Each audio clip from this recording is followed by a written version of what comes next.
एक आदमी नबी पाक की खिदमत में हाजिर हुआ। नबी पाक ने फरमाया, ए बंदे खुदा, अल्लाह तुमसे निहायत खुश है। फिर नबी पाक ने पूछा, तुमने ऐसा क्या अमल किया है जिससे अल्लाह तुमसे इतना खुश हुआ? वो आदमी बोला, या रसूल अल्लाह, मैंने कोई ऐसा काम तो नहीं किया, लेकिन एक काम ऐसा है जो मैं रोज करता हूँ। नबी पाक ने फरमाया, वो काम क्या है? उसने बताया, एक दफा मेरे 2 ऊंट भागकर दूर चले गए। जब मैं उन्हें ढूंढने निकला तो देखा कि वह एक जमीन पर चढ़ रहे थे। वह जमीन एक सरदार की थी। मैं उन्हें लेने गया तो सरदार ने कहा, अगर तुम्हारे ऊंट हैं तो ले जाओ। मैं ऊंट लेकर वापस मुड़ने ही वाला था कि अचानक सुना सरदार अपने घर वालों से कह रहा है, जाओ देख कर आओ कि बेटा हुआ या बेटी। अगर बेटा हुआ तो इज्जत बढ़ेगी, अगर बेटी हुई तो मैं उसे जिंदा दफन कर दूंगा। ये सुनकर मेरा दिल कांप उठा और मैं वहां ही रुक गया। कुछ देर बाद खबर मिली कि बेटी हुई है। मैंने तुरंत सरदार से कहा, अगर तुम अपनी बेटी को मारना चाहते हो तो ऐसा ना करो, उसे मुझे दे दो। सरदार ने गुस्से से जवाब दिया, ऐसे नहीं, ऊंट दो मुझको।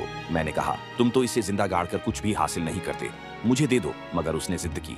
आखिरकार मैंने अपने ऊंट दिए और उस बेटी को अपना लिया। आदमी ने आंसुओं भरी मुस्कान के साथ कहा, मैंने उस बेटी को पाला। जब वह बड़ी हुई तो मेरी बालों से खेलती, मेरी पीठ पर चढ़ती। उसकी मासूमियत ने मेरा घर रोशन कर दिया। उस दिन से मुझे बेटियां पालने का शौक हो गया। मैं रोज गांव और देहात में निकलता, जहां किसी को बेटी नापसंद होती और उसे मारने का इरादा करता। मैं उन्हें अपने घर ले आता। आज मेरे घर में अल्हम्दुलिल्लाह 300 बेटियां हैं। मैं उन सब का बाप हूँ, उनकी किफालत करता हूँ और उनके लिए ऊंट तक देकर आता हूँ। फिर कहा, मुझे बेटियां पालने का ऐसा सुकून मिलता है जो और किसी चीज में नहीं। खुदा की कसम, बेटियां पालना बहुत बड़ा अज्र है।